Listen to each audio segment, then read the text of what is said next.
Pressure. Nah, man, I'm chilling. No. Just pressure during the movie as a whole. Just kind of. No. I mean, there is a sense of like you want it to be good. You know, you hope that the fans love it, and you don't know. You don't know. You know, like I know I liked it. I know our team at DC liked it. I know our team at Warner Brothers liked it. You know, this one was. The script was really strong. You know, when they handed it to me, James Tucker, our executive producer, worked out a lot of the kinks already. You know, so it was exciting. It was like, yo, I get to do this. You know what I mean? So there's no pressure in that sense. I mean, the pressure is getting it done on time and under budget. You know, which I don't think we were under budget. It's huge. It's a huge movie. But just getting it in on time, you know, getting the movie out, that's where the pressure is. Now you just get to relax and talk about it, you know, so in that sense. The comic has really distinct art style, but the film is like a part of an established film. With its own sort of look and feel. So how do you sort of toe the line between capturing one and the other? Yeah, so that's probably the most difficult part about it. I've been getting that question a lot. Like, what's the hardest part? And that was it. How in the world are you going to tell a story that everybody knows, you know? But also, we have our own cinematic universe. So how is this going to fit in? So when I got the script, I saw how they did it. And I'm like, this is great. I think everybody's going to be pleasantly surprised. I hope you guys like, you know, what we did. But it was a lot of fun. And I think that if you are putting a character through, you know, putting these characters through their paces, showing them in dramatic moments that tell a story. I think if you do that right, no matter what, it's gonna be cool, you know. But yeah, so that was the most difficult part. Is this your first movie? It's the first movie I directed. I directed another film that's coming after this, which I don't think that they've announced. No, yeah. Yeah, which is weird because it was almost 2 years ago. I can't tell you. Well done, though. Well done. But this is the first one I've directed. I was the head of story, starting with Gotham by Gaslight. Sam Liu's my mentor, put me through the ringer.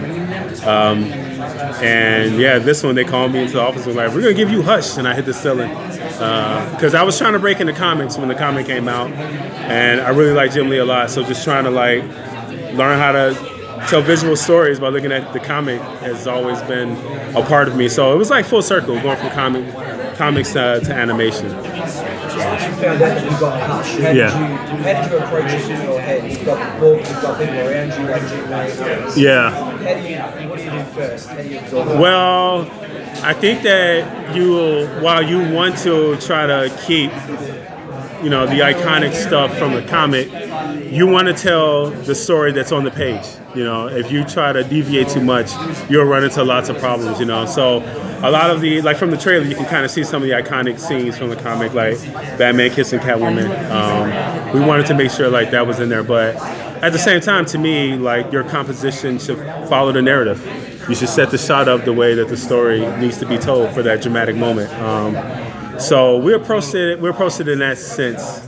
And then we just let the chips fall, you know. But you want to get a strong story out compositionally just based on the script, you know. But you know, I know that comic backwards and forwards. Every damn line, I know it, you know. So there are some things in there where you're like, yeah, I recognize that, you know. But for the most part, we just tried to follow the narrative that was in the script. What did you have to cut out? A lot of Jeffrey's lines. He played the Riddler, and it was a blast. Direct. You don't really have to direct actors that are that good, but there was a lot of stuff. We were running over time, you know, and there was a lot of stuff that kind of wasn't moving the story forward. But that's one of the biggest things I wish we could have kept. A lot of his really funny lines. He's a blast. It was a lot of fun. Is there anything else? No, the script was pretty tight. So in terms of other like action scenes or whatever, I think what we got was pretty good. So. Adapt any DC property that hasn't been done in the animated series before, what would it be and why? I think that my dream would be No Man's Land. Right, like 3 movies, huge movies. That would be insane. Cassandra Cain is one of my favorite characters, and she made her she came out of that storyline. I think that would be really cool. And I've heard, you know, in the echoes of the studio that people have been asking for that, you know, for a while. But I think for right now they're not interested. So one of these days, though, I would love to do that. It's a dream. Would you like to do any of the Suicide Squad stuff? Because I actually enjoyed both of those movies and this whole movie universe. Yeah. So the animated film was, I thought that was pretty fun. What did I do? I think I was ahead of story on that one too. Both of them, or was this the first one? The first one. No, not Assault. I came in after that. The latest one that came out. The one Yeah, I was ahead of story on that one. Those were cool. Yeah, that would be fun.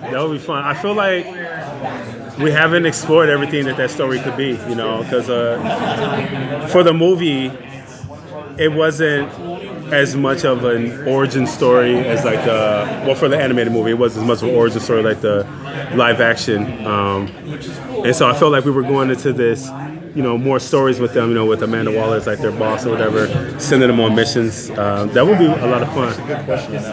Whose idea was it to reverse Flash from Flashpoint? Probably James. Okay. Probably James. He's a brilliant writer. Yeah, he's a brilliant writer. He'll sit there and he'll be like, what this needs is this, blah, blah, blah. And I'm like, what? Heck yeah.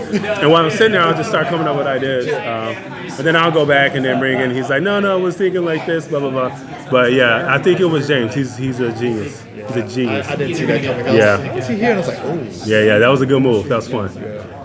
So, as a director, do you drive the timeline of how long it takes to put everything together, or is that a collaborative effort? It does end up being a collaborative effort. We do have a certain amount of footage that we can draw. So the first job is to wrangle all my artists to get it in, for the time we're making the animatic, just get it in on time.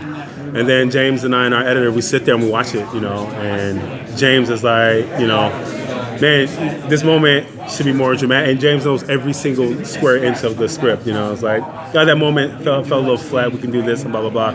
So we leave out of the editing room with a plan, and it's just a back and forth to bring the vision alive. But yeah, that part is a lot of fun. You're just trimming fat off. Like, what is the scene about? What's the story? Who is Bruce or Selena in this scene? And how can we bring that out more? It's a lot of fun. It's a blast. Favorite story or journey in this film? Probably Selena. I love it when characters bring the humanity out of characters, and she does that for Bruce Wayne. Bruce Wayne, the line between him and Batman is blurred. Is he Batman or is he Bruce? I would say he's more Batman than anything. But you see a lot of his humanity in this movie, and she brings that out of him. But she's a very interesting character. Like, is she a good guy? Is she a bad guy? What is she in this canon? And she toes the line between both of those a lot. And to me, that's a lot of fun to play with. It's a whole lot of fun. And putting her on screen that she's messing with Batman, and touring the line into being a bad guy, it's a lot of fun. It's a blast. So she's my favorite, I think. Do you see yourself kind of parlaying and doing live action stuff? That's the goal, when I set out. I only started drawing, which is interesting enough. With the 1989 Batman film, my uncle sent me the making of book. Okay. And I'm like, look how much art is in film, because I wanted to be Steven Spielberg. That was my goal. And I'm like, if I can draw, then I can make movies, So that's, 30 years, so here I am, as an artist who directs, So the goal is to go into more live action, but I'll tell whatever story is good, whatever medium that comes my way. Like, whatever is the best medium to tell that particular story, I think I'll do it all. But I would love to make live action features one of these days.